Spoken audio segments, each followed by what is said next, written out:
جو ہم نے ترمذی کی دوسری روایت پڑھی تھی، حضرت موسیٰ اشعری راوی ہے، کیا فرمایا کہ اللہ تعالیٰ تصب کو معاف کرتا ہے کہ مشرک کو معاف نہیں کرتا ہے، اور کس کو معاف نہیں کرتا؟ مشاہن کو معاف نہیں کرتا ہے، مشاہن کینہ پرور کو۔ یہ دو ہو گئے، کچھ چیزیں موٹی موٹی جان سن لو اس کو۔ دوسری روایت بہقی کے وہاں 5 لوگوں کو شمار کرا، ولا ينظروا الى مشرک ولا الى مسبل ولا الى عاق لوالديه ولا الى مدمن خمر، 4 کو وہاں شمار کرا، مشرک، مسبل، والدین، عاقل والدین اور مدمن خمر، 2 وہاں اور 4 یہاں، 6 ہو گئے۔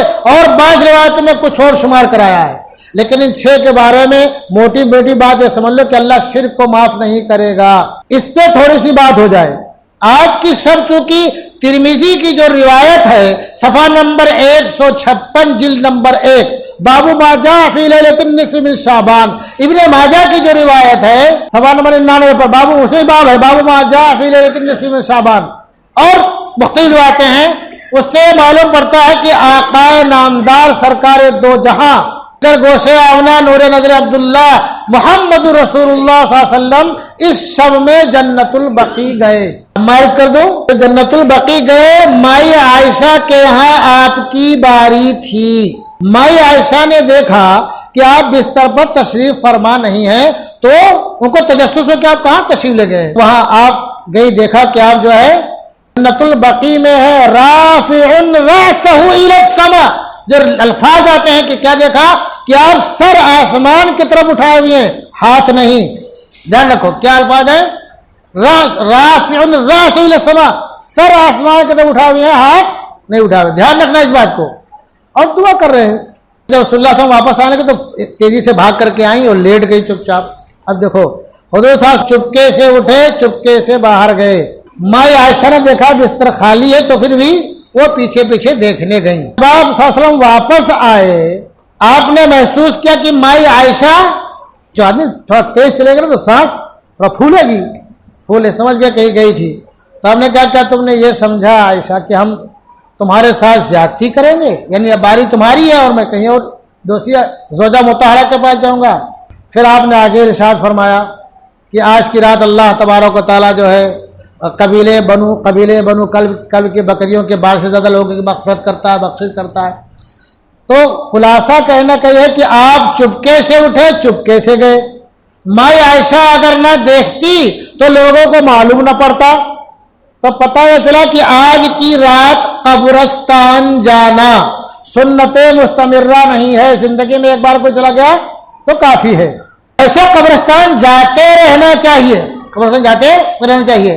اب ہم جو ہجوم بنا کر کے اور غول کے غول اور کئی بائک جمع کر کے ایک ساتھ میں جاتے ہیں، ہم غور کریں کہ رسول اللہ صلی اللہ علیہ وسلم کے طریقے کو اپنا رہے ہیں یا رسول اللہ صلی اللہ علیہ وسلم کے طریقے کا مذاق اڑا رہے ہیں۔ آپ بہت خاموشی سے گئے اور آپ نے نہ تو صحابہ کرام سے کے سامنے بیان کیا، نہ ان کو ترغیب دلائی آج کے سب قبرستان جانے کے لیے۔ یہ ایک بات ہوگی۔ اب قبرستان جو ہمارے بھائی جاتے ہیں، قبرستان اور قبر پہ ایک دفعہ پتہ نہیں کیا کیا کرتے ہیں۔ میں پتہ نہیں کیا کیا اس لیے بول رہا ہوں کہ بعض دفعہ وہ کام کرتے ہیں کہ جس سے انسان کی بخشش رک جائے۔ بڑوں کی قبروں پہ جائیں گے تو ہمارے بہت سے بھائی جاتے ہیں، اب وہ چومتے ہیں کہ سجدہ کرتے ہیں، جبکہ شیخ عبد القادر جیلانی رحمت اللہ رحمت واسعہ ارشاد فرماتے ہیں لا یمسہ ولا یقبلہ، کہ قبر کو نہ تو بوسہ دے اور نہ اسے چھوئے۔ عجیب گنہگار آنکھوں سے دیکھا ہے کیا کیا کرتے ہیں جا کر کے۔ بہت سے لوگ اب وہ سجدہ کرتے ہیں کہ چومتے وہ سمجھیں، لیکن یہ حقیقت ہے کہ جس میں ہو عبادت کا دھوکہ بندوں کی وہ تعظیم نہ کر، جس میں ہو عبادت کا دھوکہ بندوں کی وہ تعظیم نہ کر، جو خاص خدا کا حصہ ہے بندوں میں وہ تقسیم نہ کر۔ تو ہمیں ایسی چیزوں سے بچنا چاہیے۔ کیا کرنا ہے جا کر کے؟ جو اللہ کے پیارے حبیب کے مبارک زبان سے جو کلمات نکلتے ہیں وہ اثر رکھتے ہیں۔ آپ نے کیا فرمایا؟ قبرستان جاؤ تو کیا کہو؟ سلام کرنا ہے۔ وہ سلام دعا بھی ہے، السلام علیکم یا اہل القبور یغفر اللہ لنا ولکم انتم سلفنا ونحن بالاثر۔ اے قبرستان کے رہواسیوں، قبرستان کے رہواسیوں، تم پر سلامتی ہو اللہ تمہاری بخشش کرے ہماری بخشش کرے، تم ہم سے پہلے آ گئے ہم تمہارے پیچھے آنے والے ہیں، تو ہمیں قبرستان جاتے رہنا چاہیے، اس شب میں جانا ضروری نہیں ہے۔ دوسری جگہ آپ نے کیا ارشاد فرمایا کہ کنت نہیتکم عن زیارت القبور فزوروها فإنها تزہد فی الدنیا وتذکر الآخرہ، کہ ہم نے پہلے تمہیں قبروں کی زیارت سے منع کیا تھا، ابھی قبروں کی زیارت کو جایا کرو۔ کیوں جایا کرو؟ یہ اس سے دنیا سے بے رغبتی پیدا ہوتی ہے اور آخرت کی یاد آتی ہے۔ تو قبرستان جاتے رہنا چاہیے، قبر پہ جانا چاہیے تاکہ دنیا سے بے رغبتی ہو اور آخرت یاد آئے، اور جا کر کے یہ سلام اللہ سے سکھلایا دعا وہ کرنی چاہیے۔ اس کے بعد اگر آج سے ہو سکے تو کچھ پڑھ کے مردوں کے لیے مغفرت کی دعا کرو، وہاں جا کر کے ہمیں مردوں کو کچھ دینا ہے، ان سے لینا نہیں ہے، دھیان رکھو وہ آپ کو کیا دیں گے۔ اللہ کے ابراہیم ارشاد فرماتے ہیں کہ میت جو ہے ڈوبنے والے کی طرح ہے، جسے ڈوبنے والے کو تنکے کا سہارا ہوتا ہے نہیں، ایسے کہ دنیا چلا گیا وہ ڈوبنے والے کی طرح، اس کو اگر تم بھیجو گے پڑھ کر کے، صدقہ کر کے، خیرات کر کے، اس کے لیے دعا کر کے بھیجو گے تو اس کو راحت ملے گی۔ تو وہاں پہنچ کر کے ان کے لیے دعائیں مغفرت کرنا ہے، ان کے لیے ترقی کی دعا کرنا ہے، اور ہم پتہ نہیں کیا کیا کرتے ہیں، اللہ بہتر سمجھے۔ ہم نے بھی روایت بتایا کہ جنت البقیع میں ہے، راویہ کو ماں عائشہ کے فرمایا رافع راسہ ہے کہ آپ سر اٹھائے ہوئے تھے آسمان کی طرف، ہاتھ نہیں اٹھائے ہوئے تھے۔ اور ہم اس کے علاوہ کیا کیا کرتے ہیں، ہمارے بہت سے بھائی جاتے ہیں تو یہ پتہ نہیں قبرستان جا کے کیا کرنا ہے، اللہ اس نے کیا سکھلایا ہے۔ کیا کریں گے؟ بہت موٹا کلو کے حساب سے اگربتی لے جائیں گے۔ اگربتی کے تعلق سے میں عرض کر دوں کہ تمام فقہا نے جو پہلے کے، ابھی کی بات نہیں کر رہا ہوں میں، جو کتاب چھپوا دیں اور ایسا ویسا حوالہ دے دیں، تمام فقہا نے قبر پر اگربتی جلانے سے منع کیا ہے۔ یہاں تک کہ ہمارے وہ بھائی جو یہ سب کرنے کو ضروری سمجھتے ہیں، ان کے جو مقتدی اور پیشوا ہیں، ان کے فتویٰ میں بھی یہ بات درج ہے کہ قبر پر اگربتی نہ سلگائی جائے۔ تو جو اگربتی سلگاتے ہیں اس کا کوئی ثبوت نہیں ہے، کسی فقیہ اور عالم نے جو پہلے کے تھے، اور جو لوگ یہ سب کرتے ہیں ان کے بھی پیشوا نے سختی سے منع کیا ہے۔ آپ وہ پیسہ کسی غریب کو دے دو، کسی کے گھر پہ شکر آ جائے گی، کوئی ایک کپ چائے پی لے گا کوئی غریب، کوئی ترستا ہوا غریب ایک ٹیبلٹ پا جائے گا، اس کو افاقہ ہو جائے گا بخار سے، کسی کے گھر میں بچے کے لیے دودھ نہیں ہوگا، بلبلا رہا ہوگا، اس کے دودھ کا سامان ہو جائے گا، اس سے مردے کو فائدہ پہنچے گا اگر آپ وہی رقم صدقہ کر دیں گے تو۔ اور ہمارے بہت سے بھائی، ہم نے اپنی گنہگار آنکھوں سے دیکھا کہ موم بتی بھی قبر کے سرانے جلا دیتے ہیں۔ سن لو، حضرت عبداللہ بن عباس رضی اللہ تعالیٰ عنہ راوی ہیں، کیا قال لعن رسول اللہ صلی اللہ علیہ وسلم زائرات القبور، کہ اللہ کے پیارے حبیب صلی اللہ علیہ وسلم نے قبروں کی زیارت کرنے والی عورتوں پر لعنت بھیجی، والمتخذین علیہا المساجد، اور قبروں پر مسجدیں بنائی، سجدہ گاہ قبروں کو بنانے والوں پر لعنت بھیجی۔ جو لوگ قبروں کو سجدہ گاہ بناتے ہیں، مسجد سمجھتے ہیں، پتہ نہیں کیا کیا کرتے ہیں تعظیم میں۔ اور آگے کا کلمہ سنو، جو موم بتی جلاتے ہو موٹی موٹی، وَالسُّرُجَ، اور کن پر لعنت بھیجی؟ جو لوگ قبروں پر چراغ جلاتے ہیں، چراغاں کرتے ہیں، اس سے میت کو کوئی فائدہ نہیں پہنچنے والا ہے، بلکہ مسلمانوں تمہارا قیمتی مال برباد ہو رہا ہے، چراغاں میں برباد ہو رہا ہے، رنگ روغن میں برباد ہو رہا ہے، اور موم بتی جلانے میں برباد ہو رہا ہے۔ یا کسی غریب کو دے دو گے تو کسی کا کام آ جائے گا۔ تو میں کیا کہہ رہا تھا کہ اللہ کے بحری نے ارشاد فرمایا کہ اللہ اس رات میں بخشش کا اعلان کرتا ہے، لیکن نہیں بخشتا کس کو؟ مشرک کو، ایک روایت میں، اور ایک نے کہا نہیں دیکھتا ہے مشرک کی طرف۔ تو ہمیں وہ تمام ذرائع جو شرک تک لے جانے والے ہیں، ہمیں اس سے بچنا چاہیے۔ اگر ہم قبرستان کی زیارت کو جاتے ہیں تو ہمیں اس کے آداب سیکھنے چاہیے، اور کوئی ایسی ویسی حرکت نہیں کرنی چاہیے کہ جس سے ہمارے ایمان پر کوئی حرف آئے، کوئی ضرب لگے۔ جو صحابہ کرام کا طریقہ ہے، سلف صالحین کا طریقہ ہے، بزرگوں کا طریقہ، اس کو اپنانا چاہیے۔ پھر آگے ارشاد فرمایا ولا الی مسبل، اور جس کا پیجامہ ٹخ سے نیچے ہوتا ہے اس کو بھی اللہ نہیں دیکھتا ہے۔ بخاری کی روایت ہے کہ لا عن عبداللہ بن عمر من جر ثوبہ خیلا، کہ جو اپنے پیجامے کو ٹخنے سے نیچے فخر میں، تکبر میں گھسیٹے، لٹکائے، لا ينظر اللہ الیہ یوم القیامہ کہ قیامت میں اللہ تعالیٰ اس کی طرف نہیں دیکھے گا۔ ہمارے نوجوان خاص طور سے اس مرض میں مبتلا ہیں، انہیں احتیاط کرنا چاہیے، سخت وعید ہے۔ اور ہم نے دیکھا بہت سے دارشوروں کو مفکرین کو، بڑے بڑے اسکالرس کو، جن کو دین کی سمجھ بوجھ ہے، وہ پینٹ کوٹ سب پہنتے ہیں لیکن ان کی پینٹ ٹخنے سے اوپر ہوتی ہے۔ اور آگے ولا الہ عاقل لوالدیہ، اور اللہ اسی کی طرف نگاہ نہیں اٹھا کے دیکھتا ہے جو ماں باپ کا نافرمان ہو۔ ماں باپ کے نافرمانی سے بچو پیارو۔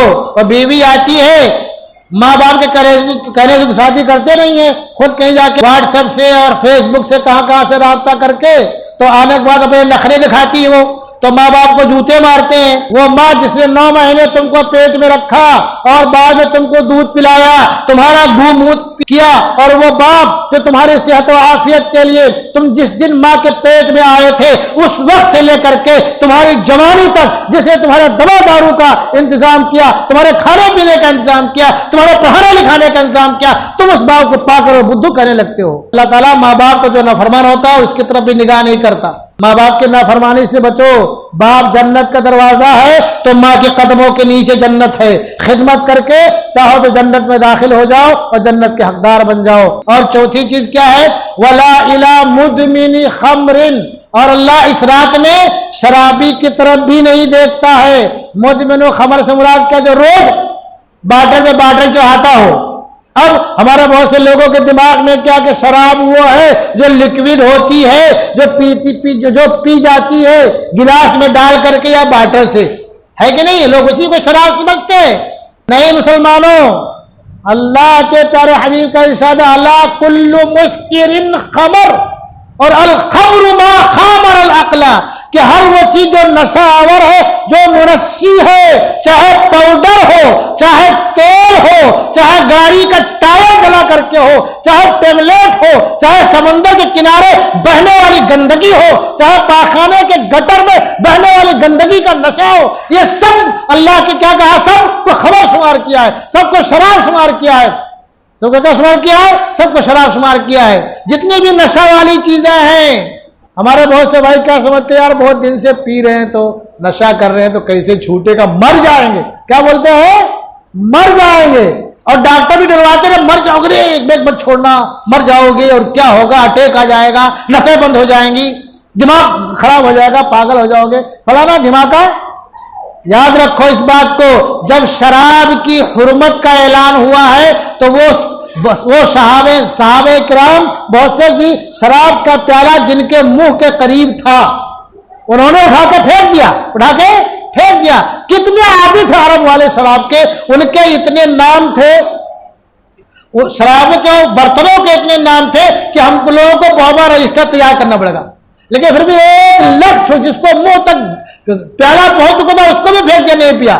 اور ایسے شراب بہ رہی تھی گلیوں میں جیسے بارش کا پانی بہتا ہے۔ کوئی بتا دے کہ کوئی مر گیا ہو شراب چھوڑنے کی وجہ سے، ان لوگوں میں سے کوئی مورخ بتا دے، کوئی لکھنے والا بتا دے، کوئی تاریخ لکھنے والا بتا دے۔ اور ایک واقعہ بتا دوں میں، ایک نام بہت بڑا ہے بزرگوں میں بشر حافی کا، بزرگوں میں ان کا بہت بھاری اور بڑا نام ہے۔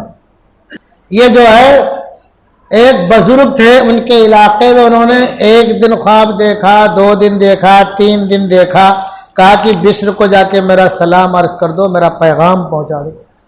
اب وہ ایک دن خواب دیکھا، بولے ایسے خواب ہوگا، 2 دن دیکھا ایسے خواب ہوگا، لیکن جب 3 دن دیکھا تو چونکے، اور چونک کے ان کے گھر پہ پہنچے، تو جب گھر پہ پہنچے تو لوگوں نے دیکھا رہے تو فلاں حضرت تشریف لا رہے ہیں، کوئی مسئلہ ہے کیا؟ تو پوچھا بھائی بشر سے ملاقات کرنے کہاں ہے؟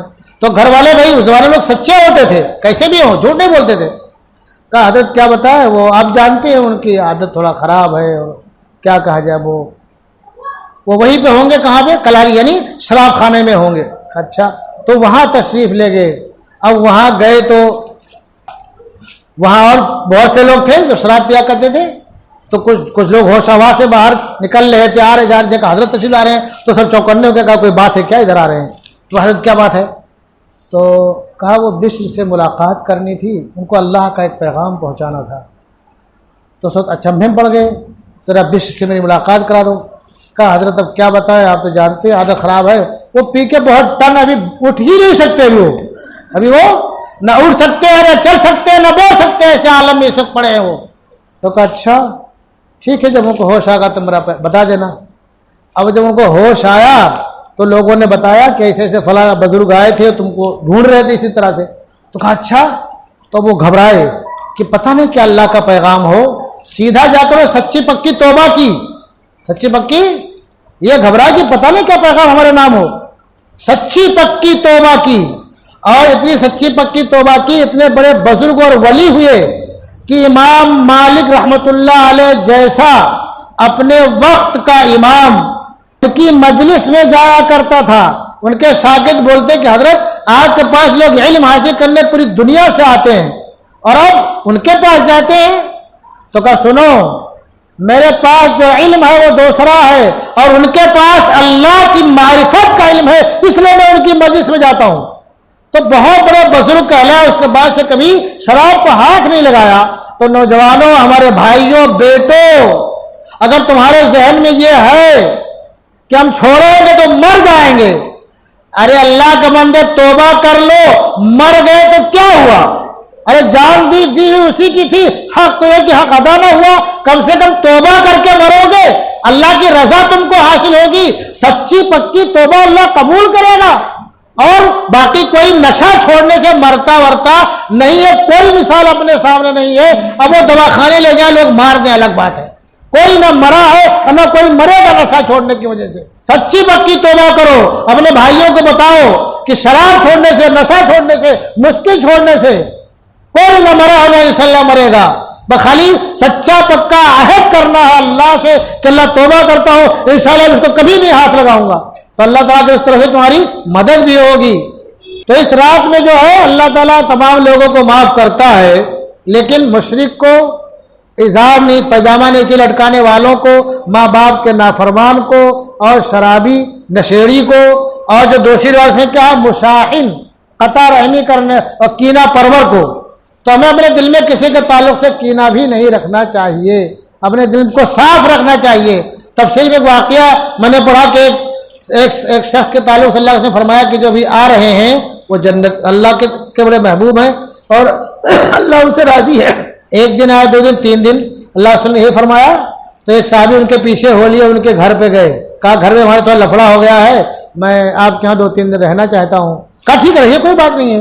تو یہ خالی دیکھنے کے تھے ان کا کون سا عمل ہے کہ اللہ کے رسول صلی اللہ علیہ وسلم اتنی زیادہ ان سے خوش ہیں، ان کے تعلق سے عرض کر رہے ہیں. تو جب 3 دن رہ چکے کوئی خاص عمل دیکھا نہیں.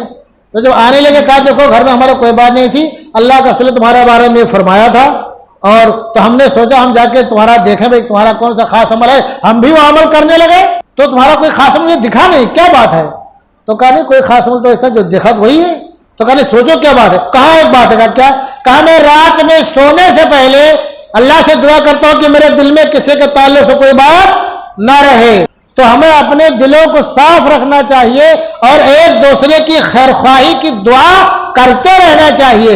اللہ تبارک و تعالی ہم تمام لوگوں کو آج کی جو شب ہے اس کی قدر کی، اہمیت کی توفیق عطا فرمائے، اور اپنے فضل و کرم سے ہم سب کو اور ہم سب کے نسلوں کو، ذریتوں کو ہم سب کی بخشش فرمائے، اور جب تک دنیا میں رکھے صحت و عافیت عزت و شرف کے ساتھ رکھے، اسلام پر باقی رکھے، ایمان پر خاتمہ فرمائے، شہادت کی موت نصیب فرمائے، اور اپنے پیارے حبیب صلی اللہ علیہ وسلم کے محبوب شہر میں مدفون ہونے کی سعادت عطا فرمائے. وما علینا الا البلاغ.